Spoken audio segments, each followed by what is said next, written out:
Well, hello everyone, it's Fairykin, and today I'm doing some stuff, and you're gonna watch it with your eyeballs, and it's gonna be a good time. You're welcome! You wanna know a fun fact about me? Well, if you know me in real life, first of all, no you don't.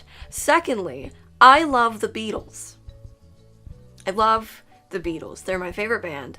I love the Beatles. Paul McCartney, please marry me. So I figured it was only a matter of time until I made a Beatles-inspired doll. At first, I was thinking I could make like a little fun series, making each member of the Beatles in a different era of their clothing, but I got really bored with that idea after a while. It would take too long, and they would all kind of look the same. So instead, I decided on taking influences from 60s fashion, obviously, both men and women's, because I want this doll to have a more androgynous look.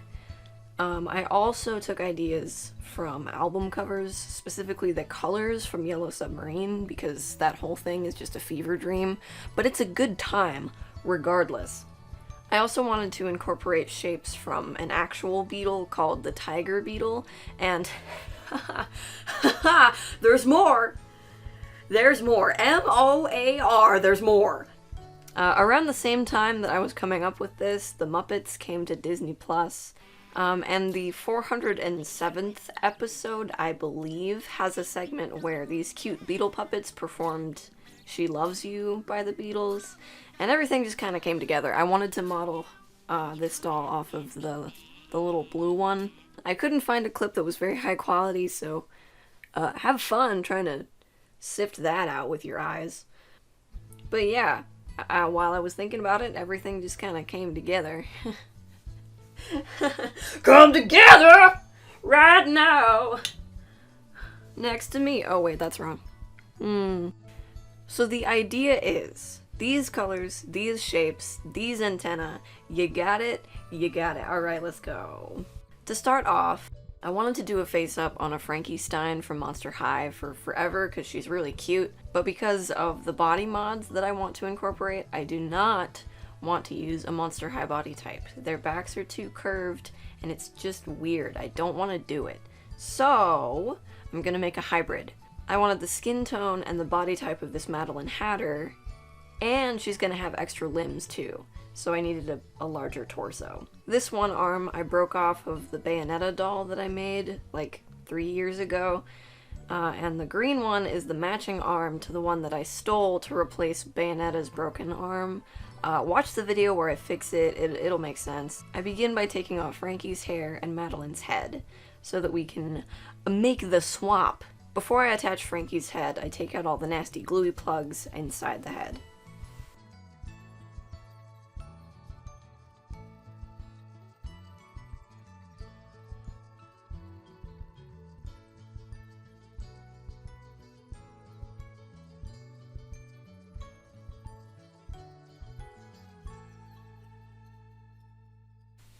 And this one was nasty. There were big chunks. It was gross. I mean, it's always gross, but this one was gross.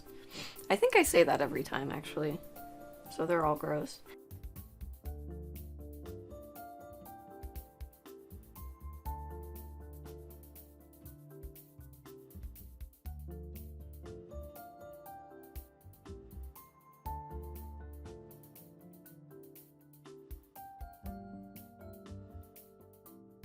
As per the usual, I take off her face with pure acetone.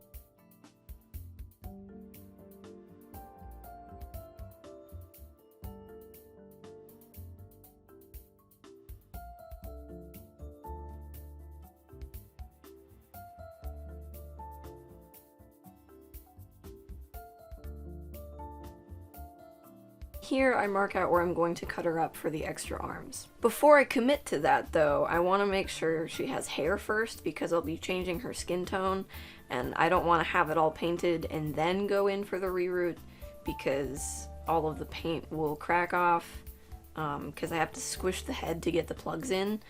So I start by combing out and straightening brown and black yarn. I blend it 2 brown strands to every 4 black strands, less brown for the parts that are close to her face. I cut off the hair wefts, take small sections, and then hook them onto the rerooting tool.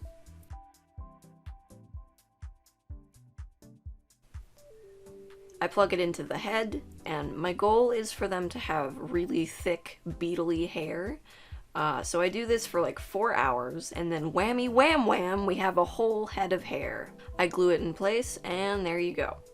I attach the head to make sure that the neck hole would still be the right size, because I chose to shrink it with acetone. I forgot to film that part, excuse me. I'll leave a link to a video below where I explain it a bit more, because it's kind of a process. Now I begin slicing and dicing.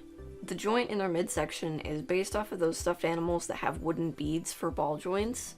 I thought that this method was genius, so I cut out an opening in her middle where a spherical sphere would fit into, and I had to do this really carefully and slow because I only have the one saw. I really need a Dremel tool, but they're expensive.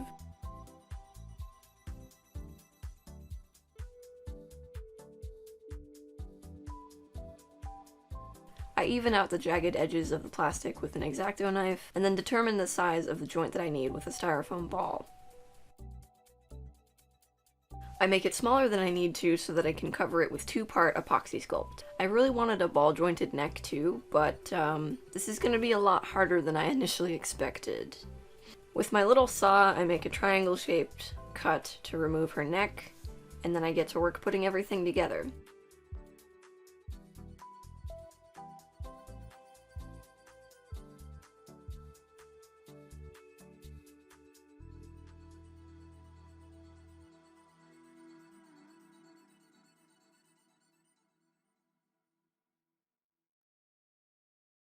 I start by mixing up my 2-part epoxy sculpt. This is a sculpting material that is extremely durable.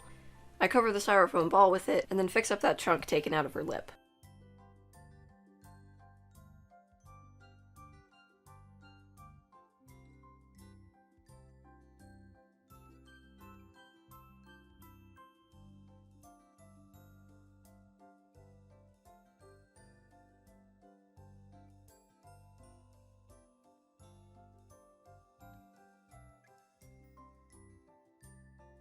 Then, to make beads for the neck joint, I make a few balls of epoxy, hoping that one will be the right size, and after I let them cure for about 9 hours, I sand them down.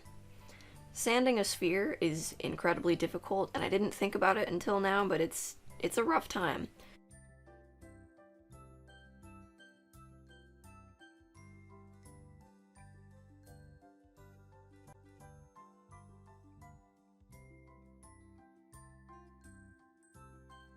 I take a round rasp to the plastic to prepare for some epoxy sculpt, and I literally forgot to film this part. I was on a roll, and I didn't hit record, like a fool. Lately I've been spending a lot of mental energy wondering if I have undiagnosed ADHD. I made what are essentially sockets for the ball joint to roll onto for the neck and the midsection.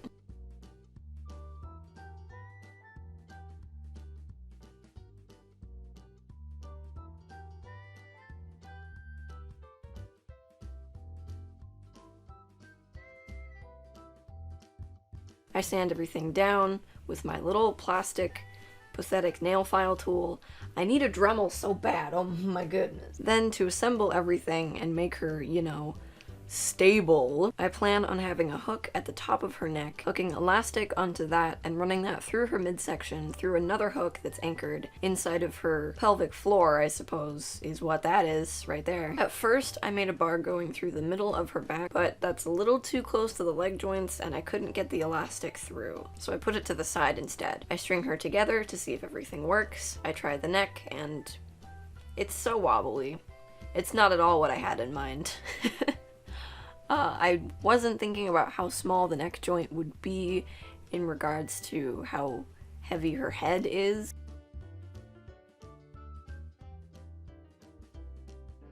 So instead, I fixed the bead in place, tried everything again, and now it's much better.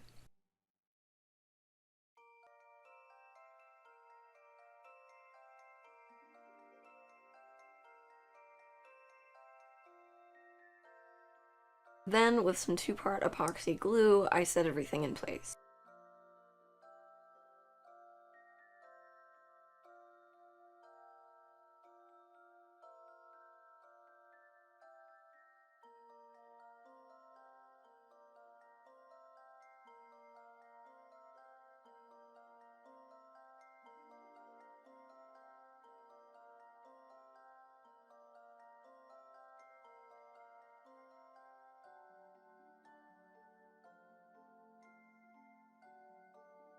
I sand everything down to make sure it's all smooth. I'm not the best at this at all. I need to spend more time sanding, but I get so bored. You have no idea how long it takes. It's the worst.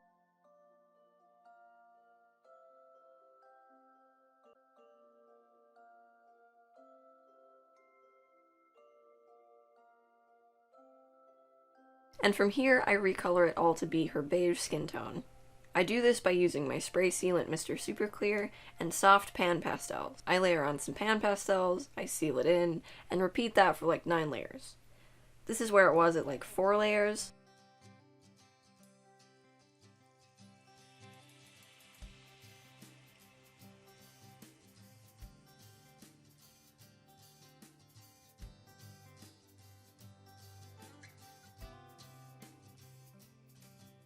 And as I was doing the coloring, I was like, wow, all the body mods are almost done. Look at me go, wow. But then I remembered, I haven't given them the extra arms yet. Look at me, wow. Ooh, we forgot something. So I melted a hole underneath their first arms and widened it with an X-Acto knife.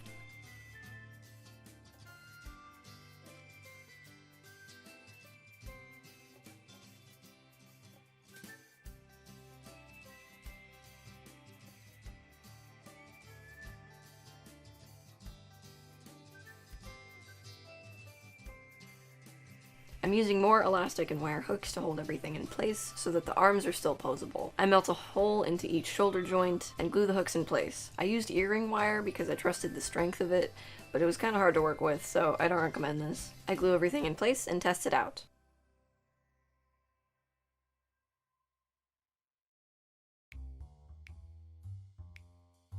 Turns out I accidentally melted the joints in place at the shoulder, similar to how I broke Bayonetta's original arm. I wasn't thinking about how far I melted into it, but now I know.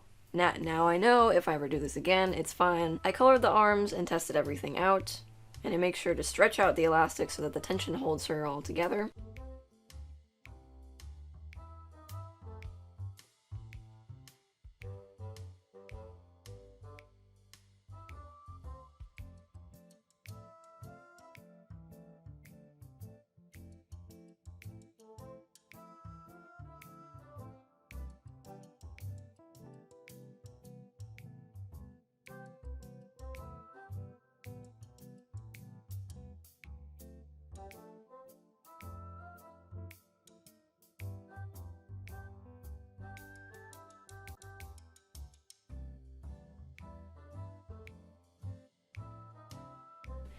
And then I tie it at the bottom, and that's it.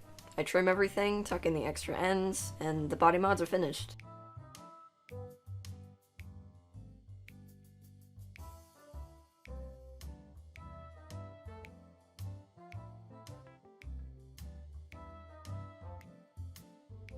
I'm unsure if I'm going to keep the hands these colors, like, as gloves, or if I'm going to change them later on. I kind of like the blue ones, but we'll figure it out. It's fine.